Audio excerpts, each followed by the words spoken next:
يا أيها الذين آمنوا أطيعوا الله وأطيعوا الرسول ولا تبطلوا أعمالكم. السلام علیکم ورحمۃ اللہ وبرکاتہ. الحمد للہ رب العالمین والصلاة والسلام على رسوله الكريم وعلى آله وصحبه أجمعين.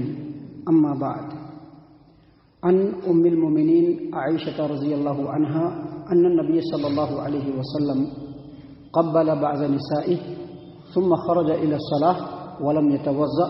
رواه الترمذي في جامعه في أبواب الطهارة.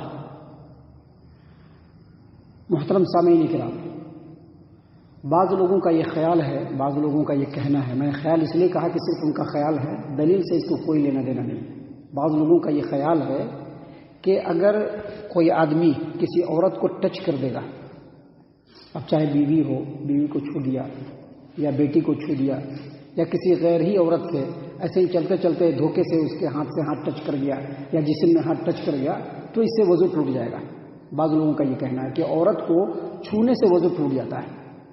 خاص طور سے شافعی مسلک کے ماننے والے جو لوگ ہیں ان کا یہ کہنا ہے، لیکن یہ بات دلیل کے بغیر ہے، بلکہ دلیل اس کے ٹھیک الٹا ہے.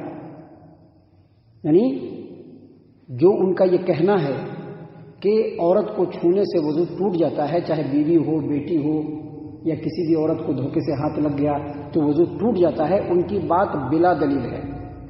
اپنا خیال ہے جو وہ بولتے ہیں، بس قرآن اور حدیث سے اس کو کوئی لگت نہیں ہے، کوئی تعلق نہیں ہے، بلکہ اللہ کے رسول صلی اللہ علیہ وسلم کا عمل ہے. جامع ترمذی ابواب الطہارہ باب ما جاء فی ترک الوضوء من القبلہ، حدیث نمبر 86، یعنی 80 پر 6 نمبر کی حدیث جامع ترمذی کی. ام المؤمنین عائشہ رضی اللہ عنہا فرماتی ہے کہ نبی صلی اللہ علیہ وسلم نے اپنی کسی بیوی کا بوسہ لیا، ثم خرج الی الصلاۃ، اور نماز کے لیے نکلے، ولم یتوضأ، اور وضو نہیں کیا. اس میں سب سے پہلے ہم ایک بات بتا دینا چاہتے ہیں. اب کوئی ہماری بات کو سن کر کے کہے کہ یہ سب مسئلہ بیان کرنے کی کیا ضرورت ہے. ہو سکتا ہے کچھ لوگوں کی ایک مزاج ہوتا ہے، یہ سب مسئلہ بیان کرنے کی کیا ضرورت ہے. میں پوچھتا ہوں کہ اگر اس مسئلے کو بیان کرنے کی ضرورت نہیں تھی تو ام المؤمنین عائشہ رضی اللہ عنہا نے کیوں بیان کیا؟ بات سمجھ رہے ہیں نا؟ انہوں نے اس لیے بیان کیا کہ بیان کرنا ضروری ہے. انہوں نے اس لیے بیان کیا تاکہ لوگوں کو معلوم ہو جائے. انہوں نے اس لیے بیان کیا کہ یہ بات واقعی امپورٹنٹ ہے، یہ بات واقعی اہم ہے، لوگوں کو پتہ چلنا چاہیے.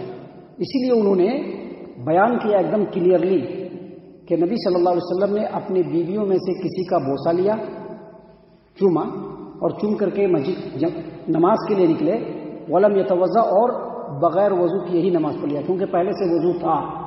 اور اس سے یہ پتہ چلا کہ اگر بیوی کو بوسہ بھی لے لیا جائے یا اس کو چھو لیا جائے یا چلتے پھرتے بیٹی ہے، بہن ہے، کسی کو آدمی چھو دیا یا کسی غیر عورت سے ہی دھوکے سے آدمی ٹچ ہو گیا، چھوا گیا، تو اس سے وضو نہیں ٹوٹے گا.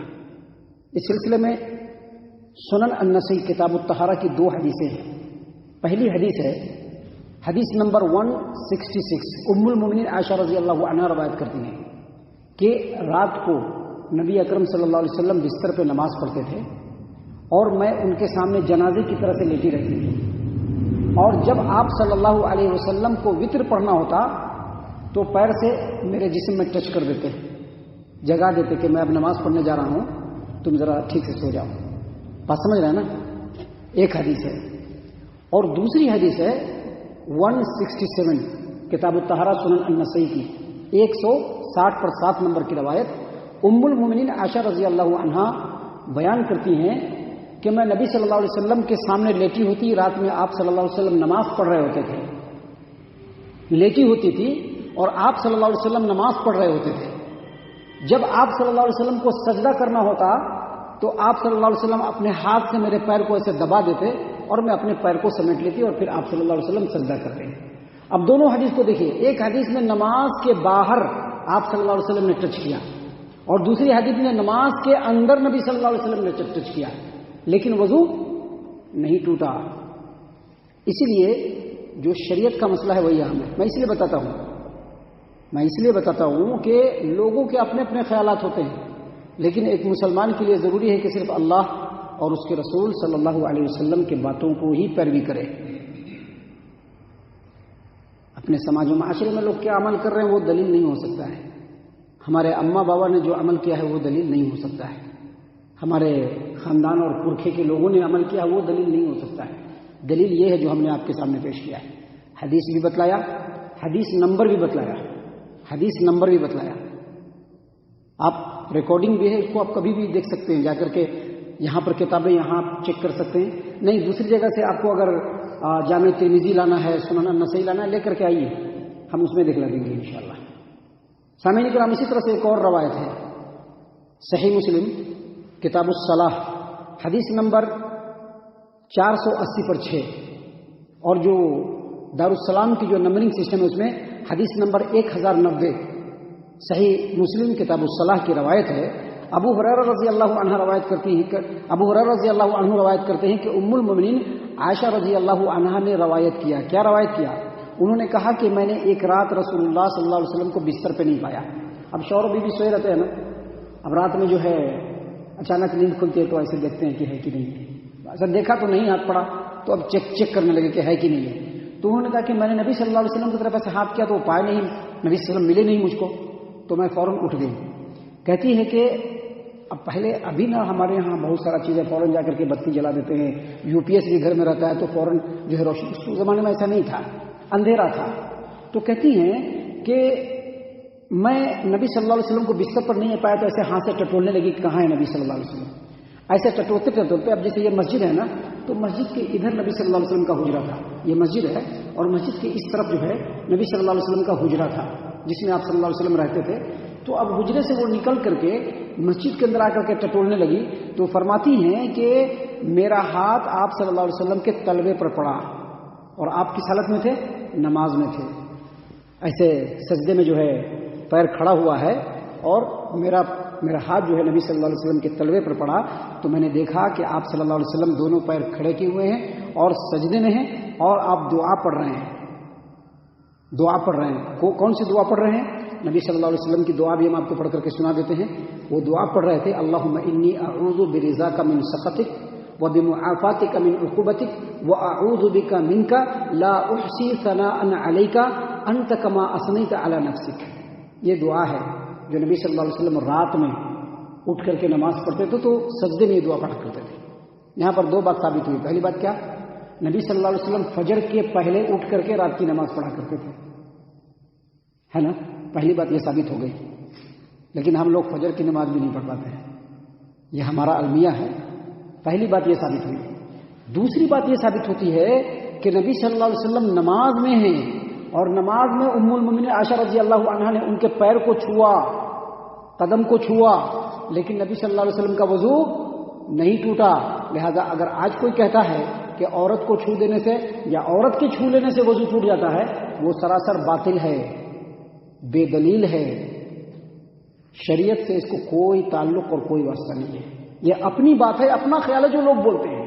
شریعت کا یہی فیصلہ ہے کہ اگر عورت کو چھو لے یا کسی غیر عورت سے ہی دھوکے سے چھو جائے تو وضو نہیں ٹوٹے گا. یہاں تک کہ اگر کوئی اپنی بیوی کو بوسہ بھی لیتا ہے تو بھی وضو نہیں ٹوٹے گا.